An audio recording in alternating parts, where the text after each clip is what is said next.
أعوذ بالله من الشيطان الرجيم. قل هذه سبيلي أدعو إلى الله على بصيرة أنا ومن اتبعني وسبحان الله وما أنا من المشركين.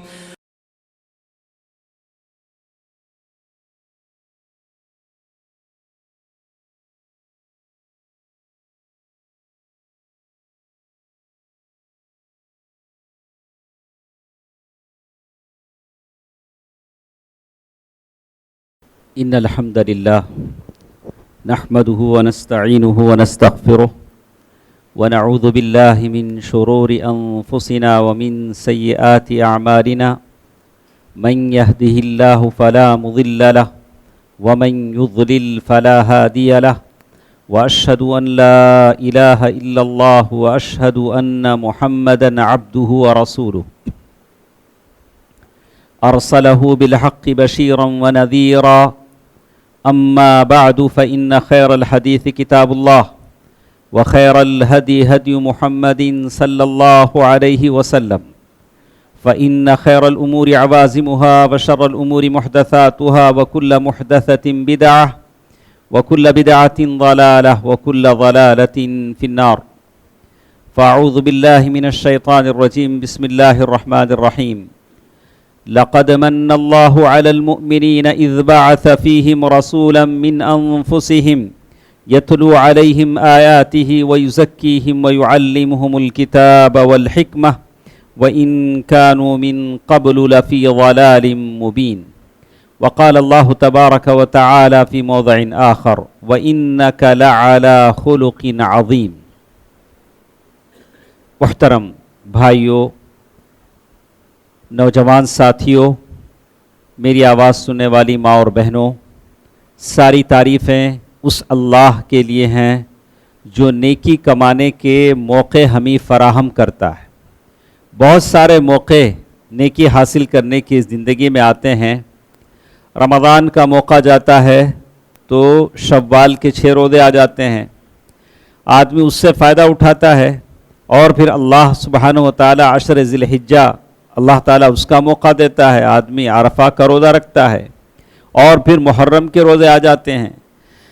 یہ سب موقع اللہ تعالیٰ کی طرف سے ہیں. تعریف ہے، حمد و ثنا ہے اس باری تعالیٰ کی جو ہمیں یہ موقع فراہم کرتا ہے. اس لیے فراہم کرتا ہے وَأَنِيبُوا إِلَىٰ رَبِّكُمْ وَأَسْلِمُوا لَهُ. اللہ تعالیٰ کی طرف متوجہ ہو کر آ جاؤ. جانتے ہیں دنیا بڑی رنگین ہے، دنیا سب کو چاہیے، مجھے بھی چاہیے، آپ کو بھی چاہیے. بہت کم اللہ والے ایسے ہوں گے جو کہیں گے کہ نہ ہمیں دنیا نہیں چاہیے. لیکن دنیا ایک ضرورت ہے، ہر انسان کی ایک ضرورت ہے. اسی دنیا سے ہماری پیٹھ سیدھی رہتی ہے کہ ہم عبادت کر سکیں. پیٹ بھر کھانا نہ ہو تو کوئی عبادت بھی نہ کر سکے، رکوع سجدہ بھی نہ کر سکے. اللہ کے نبی صلی اللہ علیہ وسلم کی وہ مشہور حدیث جس میں بیان کیا گیا کہ ایک دن مدینے کا وہ ماحول تھا، مسجد نبوی تھی، فجر کی نماز میں غیر معمولی حاضری ہو گئی. عام دنوں میں جو حاضری تھی اس سے ٹریبل یعنی دگنی حاضری ہو گئی. اللہ کے نبی صلی اللہ علیہ وسلم امام ہیں، دیکھا کہ اتنے سارے صحابہ اپنے اپنے محلے کی مسجد چھوڑ کر آ گئے مسجد نبوی میں. اللہ کے نبی صلی اللہ علیہ وسلم نے سلام پھیرا، دیکھا کہ مسجد کچاکچ بھری ہوئی ہے. اللہ کے نبی صلی اللہ علیہ وسلم کی زبان پر مسکراہٹ آ گئی. اپنے صحابہ کو دیکھ کر ہنسے، بولے ہاں شاید آپ لوگوں کو معلوم ہو گیا ہے کہ بحرین سے ابو عبیدہ جزیے کا مال لے کر آ رہے ہیں. آپ سب لوگ اس امید میں آئے ہیں کہ کچھ آپ سب لوگوں کو ملے. غلط نہیں تھا. اللہ کے نبی نے ارے کیسا مال کے لیے آپ لوگ سب آ گئے؟ غلط نہیں تھا. میرے نبی صحابہ کی نبض سمجھتے تھے، انسان کی نبض سمجھتے تھے کہ مال ایک ضرورت ہے. اللہ کے نبی صلی اللہ علیہ وسلم فرمایا کہ ہاں مجھے معلوم ہے کہ ابھی فجر کے وقت ابو عبیدہ بن جراح کا قافلہ وہ وہاں بحرین سے مال جزیے کا مال لے کر آنے والا ہے. بالکل وہ وقت تھا. فجر کی نماز ختم ہوئی، یا اس سے پہلے اونٹوں کی وہ آواز آنے لگی کہ قافلہ سارا مال لے کر آیا، تو اللہ کے نبی صاحب فرمایا کہ انی لا اخشى علیکم الفقر، اے میرے صحابہ مجھے ڈر نہیں ہے کہ تم فقیر اور محتاج ہو کر مر جاؤ، لیکن میں ڈرتا ہوں کہ دنیا تمہیں دے دی جائے اور دنیا میں تم ایک دوسرے کو پیچھا کرنے کی کوشش میں تم گناہوں کے دلدل میں پھنس نہ جاؤ۔ دنیا تو سب کو ملے گی، واللہ اللہ کے نبی صاحب فرمایا کہ ان روح القدس نفث فی روعی، جبریل امین نے میرے دل میں بات ڈالی ہے، لن تموت نفس، لن تموت نفس، کوئی آدمی دنیا سے نہیں جائے گا، نہیں مرے گا، حتی تستکمل رزقہا، جب تک کہ وہ پورا رزق دنیا سے لے نہ لے۔ ایک قطرہ پانی بھی آپ کے رزق کا دنیا میں لکھا ہے تو آپ اور ہم مریں گے نہیں۔ جیسے لوگ مرتے ہوئے آدمی کے بھی حلق میں پانی ڈالتے ہیں، جا ہی رہا ہے تو پھر پانی پی کے جا، اپنا حصہ دے کے لوگ بھیجتے ہیں۔ کچھ کھاتے کھاتے حلق میں اٹک کے مرتا ہے، بولا کہ نیوالا حلق میں اٹک گیا، ہڈی اٹک گئی، مر گیا، بولا کہ وہی تیرے نصیب میں تھی۔ لن تستکمل، کوئی نفس جب تک دنیا سے نہیں پائے گا، دنیا سے نہیں جائے گا، سارے لوگ دنیا سے اپنا اپنا حصہ لے کے جائیں گے۔ دوستو عزیزو، اللہ تعالیٰ کا کرم ہے کہ اللہ تعالیٰ یہ سارے موقع ہم کو فراہم کرتے ہیں کہ دنیا سے ہم کچھ اعمال لے کر جائیں۔ اسی میں یہ عاشورہ کا روزے کا موقع ہے کہ آپ تمام کچھ لوگ یا بہت سارے ایسے صحت مند لوگ ہیں جو روزے سے ہیں اور کل بھی روزہ رہیں گے، اور 10 محرم کا روزہ ہے جو 1 سال کے گناہوں کا کفارہ ہے۔ آج مجھے 20 منٹ یا اس سے کم مدت میں مجھے کچھ باتیں آپ سے کہنی ہیں۔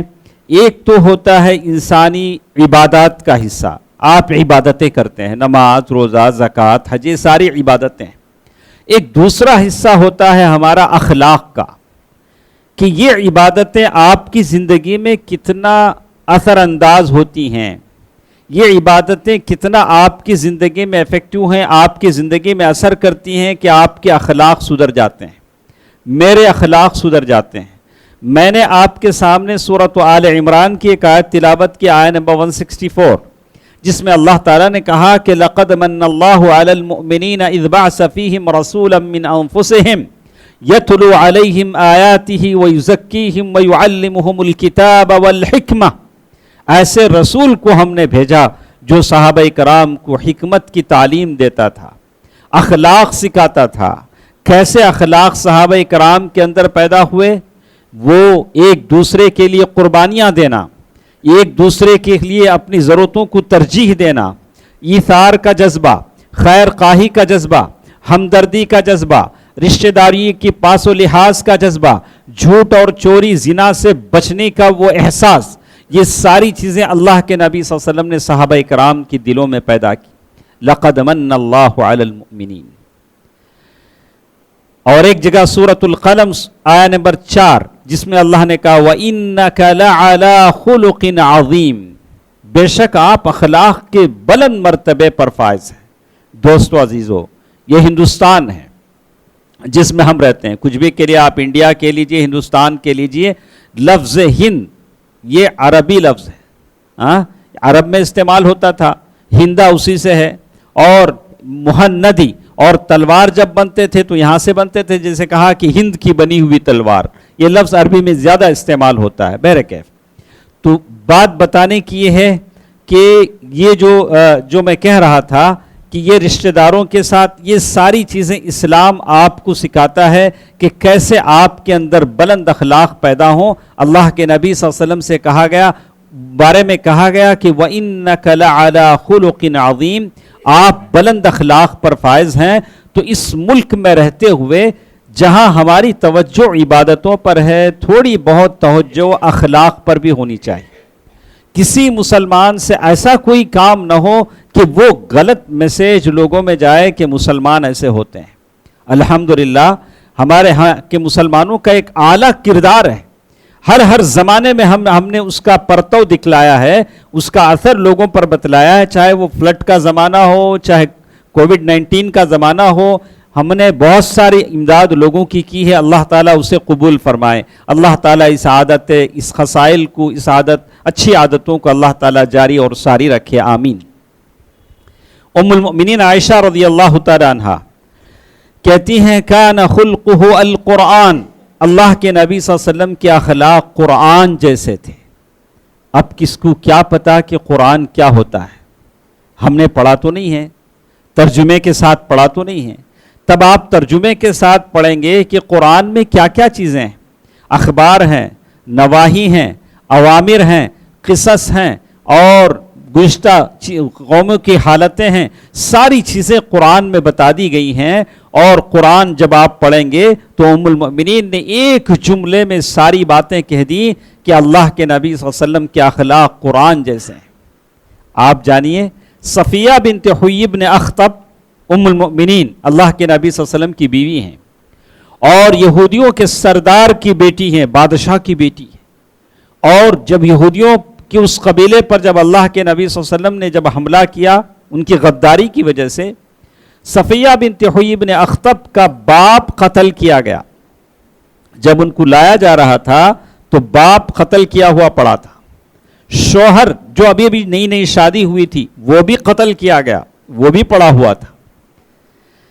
لیکن ام المؤمنین صفیہ بنت حیی بن اخطب کہتی ہیں کہ اللہ کے نبی سے زیادہ بلند اخلاق والا میں نے کسی کو نہیں پایا۔ یہ کس کی شہادت ہے، کس کی وٹنس ہے، کس کی گواہی ہے؟ صفیہ بنت حیی بن اخطب کی۔ دیکھا آپ نے کہ خود بیوی کہہ رہی ہیں کہ میں نے اللہ کے نبی صلی اللہ علیہ وسلم سے زیادہ بلند اخلاق کسی کو نہیں پایا۔ وہ اخلاق ہمارے اندر پیدا ہونی چاہیے۔ سفیان روم ہرقل کے بادشاہ کے دربار میں جاتے ہیں، ابھی مسلمان نہیں ہوئے ہیں۔ ہرقل جو روم کا بادشاہ ہے پوچھتا ہے بتاؤ محمد کے اخلاق کیسے ہیں صلی اللہ علیہ وآلہ وسلم۔ تو ابو سفیان کہتے ہیں کہ وہ اچھے اخلاق کے مالک ہیں، وہ گڈ کیریکٹر ہیں، بڑے بلند اخلاق والے ہیں۔ تو اخلاق یہ بہت بڑی چیز ہے۔ چلیے میں آپ کو مختصر سے باتوں میں سناتا ہوں، 1 2 3 پوائنٹ ٹو پوائنٹ آپ گنتے جائیں۔ ہم بہت سارے نیک اعمال کرتے ہیں، خیرات کرتے ہیں۔ ابھی ہم مسجد کے باہر جائیں گے، ابھی تو آج مسجد کی زمین کا اعلان ہے، مسجد زمین خریدنے جا رہے ہیں، اس کے لیے بھی آپ چندہ دیں گے۔ باہر جائیں گے تو فقیروں کو چندہ دیں گے، اور پتہ نہیں آپ کتنے نیک نیک کام کرتے ہیں، اور آپ کے من میں ہے، دل میں ہے کہ کل اللہ حشر کے میدان میں تولیں گے ترازو میں، تو یہ عمل بہت بھاری ہو، ہیوی ہو، تاکہ مجھے جنت مل سکے۔ اللہ کے نبی صلی اللہ علیہ وسلم کی حدیث سنیے۔ اللہ کے نبی صلی اللہ علیہ وسلم فرمایا ما من شیء فی المیزان اثقل من حسن الخلق۔ اللہ کے نبی صلی اللہ علیہ وسلم فرماتے ہیں کہ کل حشر میں ترازو میں جو ہیوی چیز آپ کو ملے گی وہ گڈ کیریکٹر ہے، آپ کا بیہیویئر، آپ کا سلوک، آپ کا تعلق آپ کے پڑوسیوں کے ساتھ، نائبرز کے ساتھ، اپنے ریلیٹیوز کے ساتھ، اپنے آس پاس کے لوگوں کے ساتھ، نان مسلمز کے ساتھ کیسے آپ سلوک کرتے ہیں، آپ کے بول میں، آپ کی گفتار میں، کردار میں، اخلاق میں کیسے آپ یہ کرتے ہیں، یہی دیکھا جائے گا۔ یہ نامہ اعمال میں سب سے زیادہ وزنی ہوگا۔ اللہ کے نبی نے کہا کہ 10 مرتبہ حج، 15 مرتبہ عمرے، بلا کہ نہیں، یہ سب کرو، لیکن ساتھ ساتھ اپنے کیریکٹر کی حفاظت کرو، اپنے اخلاق کی حفاظت کرو، اپنے بچوں کو بااخلاق بناؤ، بات کرنے کا طور و طریقہ سیکھو، مومن سے سلوک کرنے کا طور و طریقہ سیکھو۔ اگر آپ خانہ کعبہ کے صحن میں پیدا ہوں، وہی بوڑھے ہو کر مر جائیں، لیکن آپ کے پاس اخلاق نہیں ہے تو یہ چیز کوئی فائدہ نہیں دے گی، اس کا کوئی فائدہ آپ کو مجھے ہرگز نہیں ہوگا۔ اللہ کے نبی صلی اللہ علیہ وسلم نے اسی لیے فرمایا ان المؤمن، بے شک مومن کو گڈ کیریکٹر کی وجہ سے وہ درجہ مل جاتا ہے، وہ اسٹیٹس مل جاتا ہے جو رات بھر تہجد پڑھنے والے کو ملتا ہے، جو ہمیشہ روزہ رکھنے والے کو ملتا ہے۔ آپ کے اندر اچھے اخلاق ہیں تو وہ درجہ اللہ تعالیٰ اس میں وہ دے دے گا۔ اپنے اخلاق کو اچھا بنائیں۔ اسی لیے میرے نبی صلی اللہ علیہ وسلم فرمایا کہ کامل ایمان ہے، اکمل المؤمنین ایمانا احسنہم خلقا، کمپلیٹ ایمان آدمی کے پاس اس وقت آتا ہے جب اس کے اخلاق اچھے ہوں۔ یہ نہیں دیکھا جائے گا کہ آپ کتنے نمازوں کے پابند ہیں، لیکن یہ دیکھا جائے گا ان الصلاۃ تنہی عن الفحشاء والمنکر، بے شک نماز انسانوں کو فحش اور برائی سے روکتی ہے۔ یہ نماز اگر آپ کے اندر وہ جرأت نہ پیدا کر سکے کہ آپ برائی سے بچ سکیں، برائیوں سے شیلڈ نہ بن سکے اور فحش سے آپ کو بچا نہ سکے، تو پھر اس نماز کا کوئی فائدہ نہیں، اس نماز کا کوئی فائدہ نہیں ہے۔ اکمل المؤمنین احسنہم خلقا، اس کے بعد ایک اور چیز اللہ کے نبی صلی اللہ علیہ وسلم نے فرمایا، ان المرء ینال بحسن الخلق، یعنی آدمی اچھے اخلاق سے، یعنی سارے لوگوں میں بہترین آدمی کا درجہ پاتا ہے۔ سب سے بہتر آدمی کون ہے؟ تو اللہ کے نبی صلی اللہ علیہ وسلم نے فرمایا، ان من خیارکم احاسنکم اخلاقا، بہترین وہ آدمی ہیں جس کے اخلاق اچھے ہوں۔ میں بار بار یہی بات آپ سے کہہ رہا ہوں کہ اس ملک میں رہتے ہوئے صحابہ کرام نے جو دین کی نشر و اشاعت کی، جو دین کو پھیلایا، بڑی بڑی کتابیں پڑھ کر لوگ مسلمان نہیں ہوئے، لوگوں نے نہیں دیکھا کہ قرآن میں کیا ہے، حدیث میں کیا ہے، اس قرآن و حدیث کا پرتو دیکھا کہ اس پر عمل کرنے والوں کی زندگیاں دیکھ کر مسلمان ہو گئے۔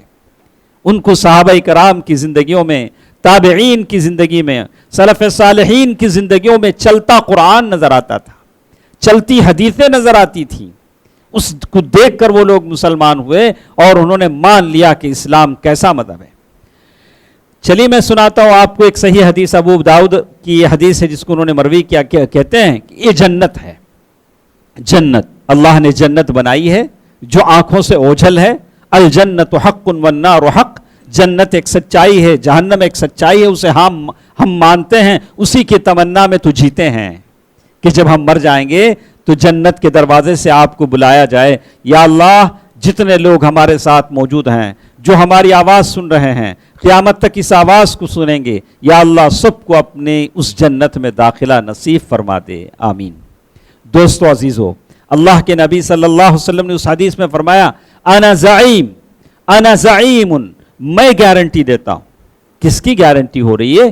تاجدار مدینہ محمد مصطفیٰ صلی اللہ علیہ وسلم، وہ کہہ رہے ہیں، انا زعیم ببیت فی ربض الجنہ، جنت کے کنارے کنارے، آؤٹ کٹس، جنت تو ہے لیکن جنت کے کنارے کنارے ایک گھر آپ کو ملے گا۔ نمبر 1 کس کو ملے گا؟ لمن ترک المراء، اس آدمی کو جو جھگڑا چھوڑ دے، وَإِن كَانَ مُحِقًّا، گرچہ کہ وہ حق پر ہے، معلوم ہے کہ اسی کا ہے لیکن پھر بھی اوائڈ کر دیتا، جانے دو نا، جھگڑا ختم ہو جائے گا۔ اب اگر میں پکڑا رہا ہوں، نہیں میرا، وہ بولے گا نہیں میرا، جھگڑا ختم نہیں ہوگا، بلا کے چھوڑ دیتا ہے، جانے دو۔ جھگڑا ختم کرنے کے لیے کمپرومائز ہو جاتا ہے، کہا کہ ویسے آدمی کے لیے جنت کے کنارے گھر ہے، گارنٹی اللہ کے نبی کی ہے۔ دوسرا وہ آدمی وَبِبَيْتٍ فِي وَسَطِ الْجَنَّةِ، اور جنت کے بیچوں بیچ آپ کو گھر ملے گا، ایسے آدمی کے لیے جو جھوٹ بولنا چھوڑ دے۔ ہمارے معاشرے میں جھوٹ بڑا بولا جاتا ہے، لوگ ایسا بولتے ہیں سامنے والا بھی حیران ہو جاتا ہے۔ جھوٹ اتنی مرتبہ بولو کہ خود بولنے والے کو یقین ہو جائے کہ میں سچ بول رہا ہوں، ایسے ہی لوگ بولتے ہیں۔ جھوٹ کیسی بری بلا ہے، لیکن لوگ ایسا بولتے ہیں جیسے پانی پی رہے ہیں۔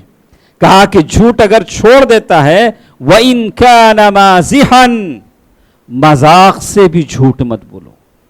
تو چلو ایسے آدمی کے لیے جنت کے بیچوں بیچ گھر ہے، اللہ کے نبی صلی اللہ علیہ وسلم نے اس کی بشارت دی ہے۔ تیسرا وہ آدمی وَبِبَيْتٍ فِي أَعْلَى الْجَنَّةِ، جنت کے اوپری حصے میں اس کے لیے گھر ہے جنت میں، جس کے اخلاق اچھے ہوں، ماشاءاللہ، جس کے کیریکٹر اچھے ہوں، اپنی بیوی کے ساتھ، بچوں کے ساتھ، ہمسائے کے لوگوں کے ساتھ، اگر آپ دکاندار ہیں تو اپنے کسٹمرز کے ساتھ، اگر آپ یجمان ہیں تو آپ کے انڈر میں کام کرنے والوں کے ساتھ، یہ سارے جتنے آپ کے ساتھ ماتحت ہیں، آپ کے اخلاق اچھے ہوں تو جنت میں پھر جنت کے بیچوں بیچ آپ کے لیے گھر ہے۔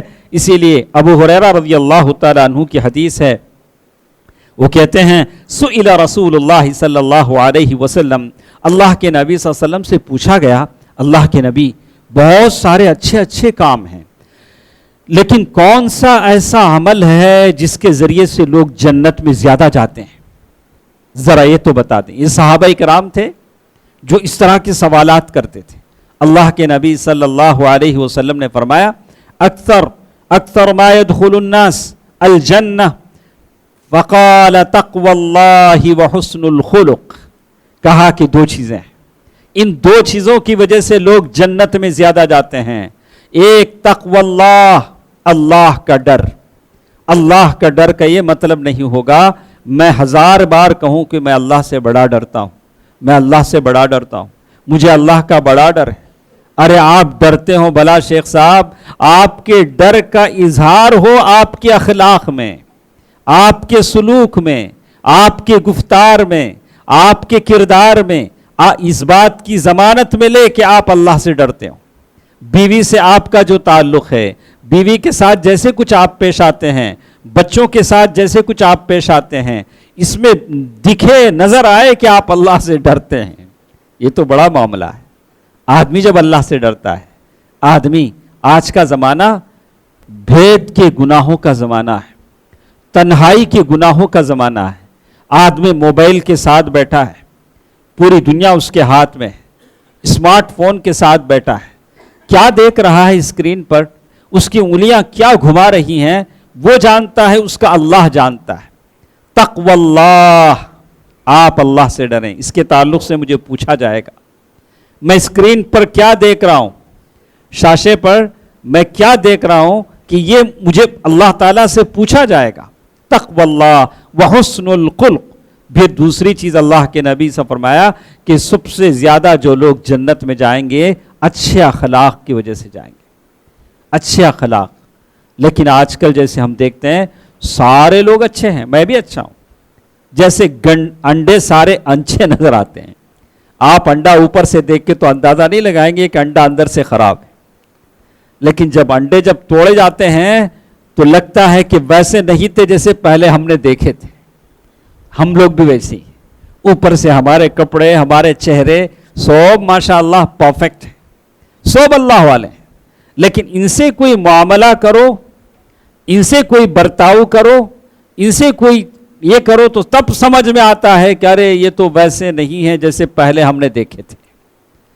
تو یہ عجیب آدمی کی شکل و صورت باہر پڑتی ہے. دوستو عزیزو، ماں اور بہنوں، یہ دو چیزیں ہیں، تقوی اللہ و حسن الخلق. ایک اور چیز بہت بہت امپورٹنٹ چیز، اللہ کے نبی صلی اللہ علیہ وسلم کی محبت ہم بڑی اپنے دلوں میں رکھتے ہیں. اللہ کے نبی صلی اللہ علیہ وسلم کی محبت ہمارے دل بسے ہوئے ہیں. اللہ کے نبی صلی اللہ علیہ وسلم کی محبت اس لیے کہ اگر وہ نہ ہو تو ہم مومن نہیں ہیں، اس لیے ہم اللہ کے نبی صلی اللہ علیہ وسلم سے محبت کرتے ہیں. ہر اذان کے بعد دعا پڑھتے ہیں، اور جب جنت میں جائیں گے تو اللہ کے نبی صلی اللہ علیہ وسلم کے ہاتھ سے کوثر کا پانی ہم کو ملے گا، اس لیے کہ ہم محبان رسول ہیں صلی اللہ علیہ وسلم. درود و سلام ہو اللہ کے نبی صلی اللہ علیہ وسلم کی ذات پر.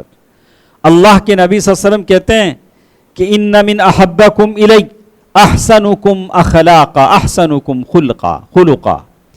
تم میں سب سے قریب میرا محبوب وہ ہے جو اچھے اخلاق والا ہو، جو اچھے اخلاق والا ہو وہ میرا محبوب ہے. اللہ کے نبی صلی اللہ علیہ وسلم فرماتے ہیں کہ تم اللہ کے نبی سے محبت کرتے ہو تو اپنے اخلاق کو اچھے رکھو. اخلاق کو اچھے رکھنے کا یہ مطلب نہیں کہ کوئی کاغذ یا بینر میں اپنے چھاتی پر لگا لوں کہ میں اچھے اخلاق والا ہوں. اچھے اخلاق اس کا اظہار ہوگا آپ کے غصے میں، آپ کے سلوک میں، آپ کے معاملات میں، کاروبار میں، جیسے کچھ آپ لوگوں سے، دوسرے لوگوں سے کرتے ہیں، اس وقت اچھے اخلاق نظر آئیں گے کہ آپ کیسے اخلاق کے مالک ہیں. اللہ تعالی ہم سب کی حفاظت فرمائے. اسی لیے اللہ کے نبی صلی اللہ علیہ وسلم نے تاکید فرمائی ہے. عبداللہ بن عباس رضی اللہ تعالیٰ عنہ سے کہا اتق اللہ حیثما کن، جہاں کہیں تم رہو اللہ تعالیٰ سے ڈرتے رہو. اتق اللہ حیثما کن، جہاں کہیں تم رہو اللہ تعالیٰ سے ڈرتے رہو. واتبع السیئۃ الحسنۃ تمحها وخالق الناس بخلق حسن، لوگوں کے ساتھ اچھے اخلاق سے پیش آؤ. دوستو عزیزو، عبادتیں اپنی جگہ ہیں. میں جیسے آپ سے کہتا ہوں کہ یہ شعبہ تھوڑا ہماری توجہ کا مستحق ہے کہ ہم اپنے اخلاق پر غور و فکر کریں. آپ کا ایک آدمی کا سلوک کسی غیر مذہب والے سے سارے اسلام کی ترجمانی کرتا ہے. سارے اسلام کو لوگ تولیں گے آپ کے سلوک سے کہ سارے مسلمان کیسے ہیں. تو ہم اس بات کا خاص خیال رکھیں. اور اگر آپ اس کی تفصیل چاہتے ہیں تو اخلاق اچھے کیسے ہوتے ہیں، تو ایک بات کا خلاصہ میں بتا کر آپ کو ختم کر دوں. اخلاق اچھا بنانے کے لیے عقیدہ پڑھنا ہوتا ہے. صحیح عقیدہ آپ پڑھیں. سورۃ المؤمنون آیت نمبر 1 سے 10 تک پڑھ لیں. اللہ تعالیٰ نے بڑی تفصیل سے بتا دیا. قد افلح المؤمنون الذین هم فی صلاتهم خاشعون والذین هم عن اللغو معرضون. یہ پوری تفصیل آیا نمبر 1 سے آیا نمبر 10 تک اللہ نے پوری تفصیل بتا دی کہ اخلاق کیسے اچھے بنائے جاتے ہیں. بہرکیف اتنی باتیں ہمارے لیے کافی ہیں. خیر الکلام ما قل ودل، بہترین بات وہ ہے جو مدلل ہو، مختصر ہو. تو میں نے ساری بات آپ کے سامنے رکھ دی. اللہ تعالیٰ سے دعا کیجئے. اللہ کے نبی صلی اللہ علیہ وسلم اچھے اخلاق کے لیے اللہ سے دعا کرتے تھے. بہت ساری دعائیں ہیں، ان دعاؤں کو بار بار کیجئے. خاص کر یہ محرم کا مہینہ ہے جس میں اللہ تعالیٰ کی رحمتیں ہوتی ہیں. زیادہ سے زیادہ اللہ تعالیٰ سے دعا کیجئے. جو کچھ بدعات اور خرافات ہوتی ہیں گزشتہ جمعے کے خطبہ میں آپ نے سن چکے ہوں گے، وہ ساری چیزوں سے اپنے آپ کو دور رکھیے. اسے دیکھیے بھی نہیں، نہ اس میں شریک ہونے کی کوشش کیجئے، اس لیے کہ وہ کرنے کے گناہ کے برابر ہو جائے گا. اللہ تعالیٰ سے دعا کرتے ہیں کہ اللہ تعالیٰ سارے مسلمانوں کو سنت پر چلنے، بدعتوں اور خرافات سے دور رہنے کے اللہ تعالیٰ توفیق دے. اے الہ العالمین، جتنے موجود ہیں یا اللہ سب کی دعاؤں کو سن لے، سب کی دعاؤں کو شرف قبولیت بخش. یا اللہ عالم اسلام میں یا جہاں جہاں دنیا میں مسلمان پریشان ہیں ان کی پریشانیوں کو دور فرما. یا اللہ ہم سب کو تیرے رحمت کے خزانوں سے عطا فرما. یا اللہ ہم کو کسی کا محتاج نہ بنا. یا اللہ ہم میں جو قرض دار ہیں ان کے قرضوں کی ادائیگی کا ذریعہ فرما دے. اے الہ العالمین، تو آسمان و زمین کے خزانوں کا مالک ہے. یا اللہ تو سب کو دیتا ہے، ہم سب کو عطا فرما. ہماری روزی روٹی میں برکت عنایت فرما. یا اللہ ہمارے بچوں کو اچھا مستقبل عطا فرما، اچھی زندگیاں عطا فرما. یا اللہ نیک اور صالح عورتیں، صالح نوجوانوں کو عطا فرما، اور صالح نوجوان عورتوں کو صالح نوجوان عطا فرما. یا اللہ جو بیمار ہیں انہیں شفائے کلیہ عطا فرما، شفائے عاجلہ عطا فرما. یا اللہ ہم میں سے جو لوگ مسلمان جو اس دنیا سے جا چکے ہیں، یا اللہ ان کی قبروں کو نور سے بھر دے. یا اللہ ان سب کی مغفرت فرما، ان کی قبروں میں جنت کی کھڑکی کھول دے. یا اللہ سارے جو دنیا سے جا چکے ہیں ان پر رحم فرما. آمین. صدق اللہ العلی العظیم ونفعنی وإياكم بالآیات والذکر الحکیم. انہ تعالی جواد ملک کریم بالرؤوف الرحیم.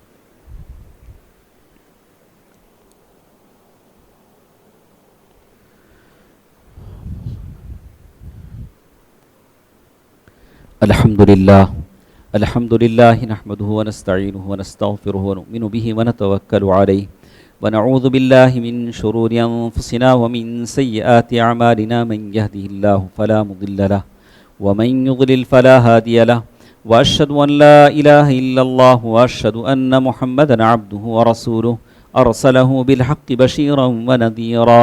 اما بعد فان خير الحديث كتاب الله وخير الهدي هدي محمد صلى الله عليه وسلم. فإن خير الأمور عوازمها وشر الأمور محدثاتها وكل محدثة بدعة وكل بدعة ضلالة وكل ضلالة في النار. فأعوذ بالله من الشيطان الرجيم. بسم الله الرحمن الرحيم. إن الله وملائكته يصلون على النبي يا أيها الذين آمنوا صلوا عليه وسلموا تسليما. اللهم صل على محمد وعلى آل محمد كما صليت على إبراهيم وعلى آل إبراهيم إنك حميد مجيد. اللهم بارك على محمد وعلى آل محمد كما باركت على إبراهيم وعلى آل إبراهيم إنك حميد مجيد. اذكروا الله يذكركم وادعوه يستجب لكم ولذكر الله تعالى وأولى وعز وجل وأتم وأهم وأكبر.